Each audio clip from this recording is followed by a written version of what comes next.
Hello guys, ഇന്നൊരു temple date ആണ്. എവിടെയാണെന്നല്ലേ, ഞങ്ങളുടെ കുടുംബക്ഷേത്രത്തിലെ ഇന്ന് ഉത്സവമാണ്.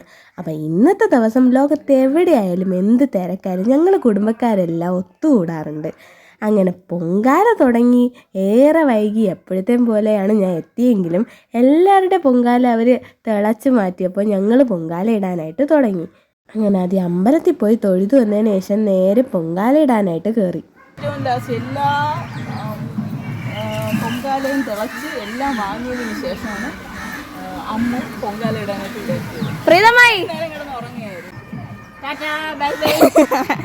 അങ്ങനെ ഇരുന്നപ്പോഴാണ് ഈ അമ്മൂമ്മയായിട്ട് നല്ല കമ്പനിയായി ഗൈസ്. ഈ അമ്മൂമ്മ എൻ്റെ അപ്പൂപ്പൻ്റെ അമ്മൂമ്മയുടെയൊക്കെ ഫ്രണ്ടാണെന്നാണ് പറഞ്ഞത് കേട്ടോ.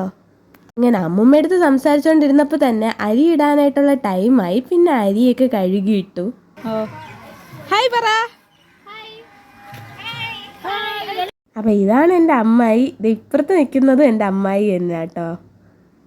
അപ്പം അമ്മായിമാരെ മാത്രമല്ല, മിക്ക ബന്ധുക്കളെയും ഇങ്ങനെ ഉത്സവമൊക്കെ വരുമ്പോഴായിരിക്കും നമ്മൾ പിന്നെയും പിന്നെയും കാണുന്നത്. അതുകൊണ്ട് തന്നെ വർഷത്തിലൊരിക്കൽ നമ്മൾ ഏകദേശം ബന്ധുക്കളെയും മീറ്റ് ചെയ്യാറുണ്ട്. എന്നിരുന്നാലും ഞാനിന്ന് ഭയങ്കര നിരാശയായിരുന്നു. കാരണം ഞങ്ങൾക്കൊരു കസിൻസ് ഗ്യാങ് ഉണ്ട്. ഇന്ന് ആരും ഇല്ലായിരുന്നു, ഞാനും വൈഷ്ണയും മാത്രമായിട്ട്. ശരിക്കും പറഞ്ഞാൽ ഞങ്ങളെ കളിയും ചിരിയും ബഹളവും എല്ലാം ഒത്തിരി മിസ് ചെയ്തു. ശരിക്കും നല്ലൊരു എന്താ പറയുക, നൊസ്റ്റൊക്കെ അടിച്ചാണ് ഞാൻ അവിടെ നിന്നത്. അങ്ങനെ ഇരുന്നപ്പോൾ തന്നെ നേദിക്കാൻ സമയമായി.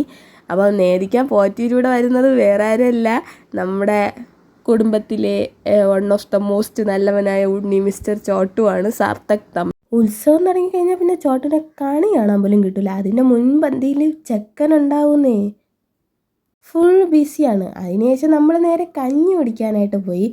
അപ്പോൾ ഇന്ന് ഉത്സവം ആയതുകൊണ്ട് നമുക്കിന്ന് കഞ്ഞിയൊക്കെ ഉണ്ട് കോവിലിൽ.